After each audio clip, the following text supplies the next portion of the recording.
అరుంధతి రాయ్ యాక్టివిస్ట్గా, ఇంకా చాలా రకాల ట్యాగులు ఉంటాయిలేండి ఆవిడకి. ఇప్పటికీ ఎలాగోలాగా మనగలుగుతున్నటువంటి ఒక ఆందోళన జీవి. ఈ లిబరాండు ఒకానొక సందర్భంలో మాట్లాడినటువంటి ఒక వీడియో క్లిప్ మన ముందుకు వచ్చింది.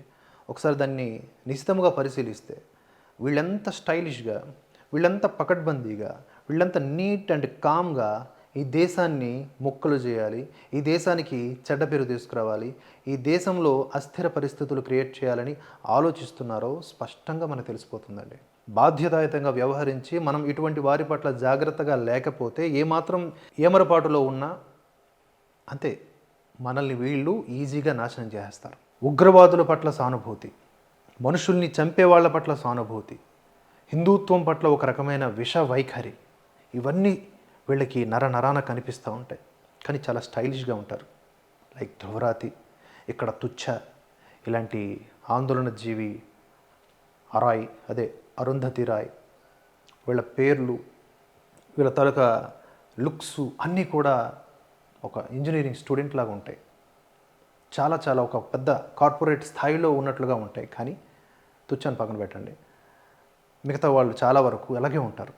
కానీ వీళ్ళు వడ్డించేది ఏంటి అంటే విషయాన్ని.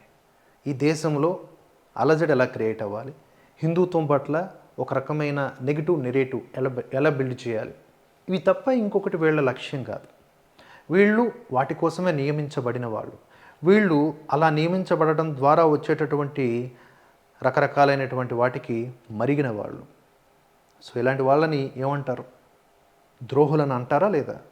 సో అరుంధతి రాయ్ గారు ఒక మేధావి అని ఇక్కడున్న లిబరాండ్లందరూ కూడా ఆవిడని ఒక ఆదర్శంగా భావిస్తారు. ఆవిడ మాట్లాడినటువంటి ఈ మాటలు చూద్దాం. Indian state from the moment it became a sovereign nation, from the moment it shook off the shackles of colonialism, it became a colonial state. And it has waged war since 1947 in Kashmir, Manipur, Nagaland, Mizoram, Telangana, Punjab, Kashmir, Goa, Hyderabad.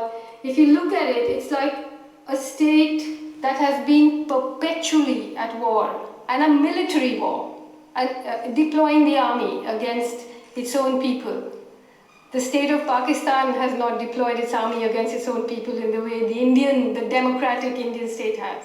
And if you look at who are these people that the Indian state chose to fight, in all the northeastern states there were tribal people. In Kashmir it was the Muslims. In Telangana it was the tribal people. In Hyderabad it was the Muslims. In Goa it's the Christians. In Punjab it's the Sikhs. So you see this sort of upper caste Hindu state perpetually at war. చూసారా, చాలా చక్కగా నీట్గా అలా ఈ భారతదేశానికి వ్యతిరేకంగా ఎంత బాగా మాట్లాడిందో. 1947 నుంచి ఏం జరిగింది, 1947 తర్వాత ఏం జరిగింది అంటే, ఈవెన్ పాకిస్తాన్ కూడా వాళ్ళ యొక్క ఓన్ పీపుల్ మీద అన్ని రకాలైన దారుణాలు చేయలేదంట, మనం చేసామంట. అందులో లిస్ట్ చెప్తా ఉంది. నార్త్ ఈస్ట్ రాష్ట్రాలతో పాటుగా ఇక్కడ పంజాబ్ కానీ, తెలంగాణ, మళ్ళీ అందులో భాగంగా హైదరాబాదు, ఇలా మణిపూరు, మిజోరాం, ఇవన్నీ కూడా చెబుతూ, అంటే వీళ్ళ లక్ష్యం కూడా ఈ పేర్లతో మనం ఒకసారి కనెక్ట్ అయ్యి డాట్స్ కనెక్ట్ చేసుకుంటే ఆ జోహోవా ప్రాజెక్టు ఇవన్నీ కూడా వీళ్ళ అండర్లో ఉన్నట్టో లేకపోతే వీళ్ళు వాళ్ళ అండర్లో ఉన్నట్లో మనకు తెలిసిపోతుంది. మన భారతదేశం ఆర్మీని డిప్లాయ్ చేసి ప్రజాస్వామ్యం అనేది లేకుండా చేసేసిందని మాట్లాడేది. అంత పాకిస్తాన్ ప్రేమ. ఈవెన్ పాకిస్తాన్ కూడా అలా చేయలేదంట. మరి పాకిస్తాన్కి పోవచ్చు కదా, పాకిస్తాన్ పోయి అక్కడ బతకొచ్చు కదా. ఈవిడ కానీ ఇలాంటి పాకిస్తానీ లవర్స్ చాలామంది ఉన్నారు. ఈ భారతదేశంలో హిందుత్వం అనేది ఉండకూడదు, హిందూ స్టేట్గా బిహేవ్ చేసిందంట. ఎక్కడ బిహేవ్ చేసింది? ఒకప్పుడు ఎంత ఉన్నారు హిందువులు, ఇప్పుడు ఎంతమంది ఉన్నారు? డెమోగ్రఫికల్ చేంజెస్ డ్రాస్టిక్గా మారినాయి. ఇక్కడ చాలా దారుణంగా ఉంది పరిస్థితి. అక్కడ మిజోరాం, నాగాలాండ్, ఆ 7 సిస్టర్స్ స్టేట్స్ తీసుకోండి, అవన్నీ కూడా ఎప్పుడూ హిందువులకి దూరంగా జరిగిపోయినాయి, హిందుత్వానికి దూరంగా జరిగిపోయినాయి. పంజాబ్ అని అడ్డంగా చీల్చారు. అటు ఒక పంజాబ్ పాకిస్తాన్లో ఉంది, ఇటు ఉంది. సిక్కులకి ఆరాధ్యమైనటువంటి స్థలం అది కూడా పాకిస్తాన్లోనూ ఉంది, గురుద్వారా. ఇక హైదరాబాద్ గురించి తెగ బాధపడిపోతూ ఉంది. నిజాం అండర్లో పెట్టుకొని ఆ నిజాం ఏం చేశాడు, మేము కలిస్తే పాకిస్తాన్తో కలుస్తాం, లేకపోతే సెపరేట్గా ఉంటామని చెప్తే వాడి మీద మనం యాక్షన్ తీసుకోమా? మన దేశాన్ని మనం తయారు చేసుకోమా? ఆ బ్రిటిష్ వాడు అడదిడ్డంగా మనల్ని చీల్చేసి వెళ్ళిపోతే మన దేశాన్ని మనం తయారు చేసుకోమా? 550కి పైగా మొక్కల్ని ఒక దగ్గరికి చేసినటువంటి సర్దార్ వల్లభాయ్ పటేల్ని అవమానించడం కాదా ఈ మూక? ఇలాంటి వాళ్ళని ఏమనాలి చెప్పండి?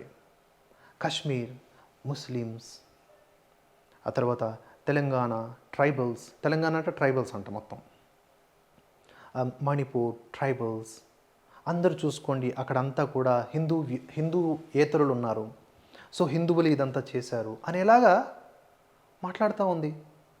మన 1947 నుంచి 70 సంవత్సరాలు వీళ్ళ ఫేవరెట్ పార్టీయే కదా ఏలింది. మొట్టమొదటి విద్యాశాఖ మంత్రి ఎవరు? మదర్సాలో పనిచేసేటటువంటి వ్యక్తి మౌలానా అబుల్ కలాం సంథింగ్. ఆయనకు అసలు ఏ చదువు రాదు, ఆయన విద్యాశాఖ మంత్రి అయ్యాడు. పనికొచ్చే వాళ్ళందరికీ పనికిరాని శాఖల్లో వేశారు. అక్కడి నుంచి మొదలు పెడితే సుమారుగా 1970 వరకు కూడా ఆ బ్రిటిష్ వాళ్ళకు అనుకూలంగానే ప్రభుత్వాలను ఏర్పాటు చేశారు ఇక్కడ. ఇందిరాగాంధీ గారు ఒకంత తిరగబడ్డారు, అటల్ బిహారీ వాజ్పేయి గారు, పివి నరసింహారావు గారు, ఇలాంటి వాళ్ళు కొన్ని దేశానుకూలమైనటువంటి విధానాలు చేపట్టారు.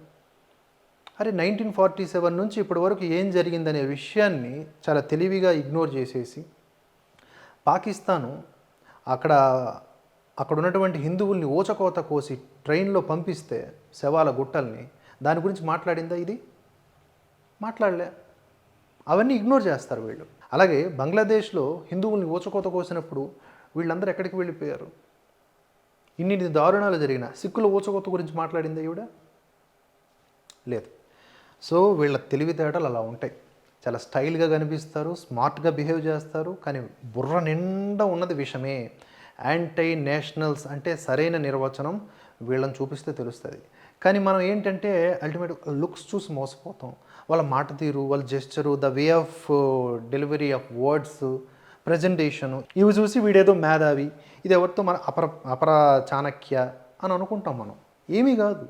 వాళ్ళకు ఉన్నది మహా అయితే ఒక 10 పేజీల పుస్తకానికి సంబంధించిన మట్టి ఉంటుంది వాళ్ళ దగ్గర.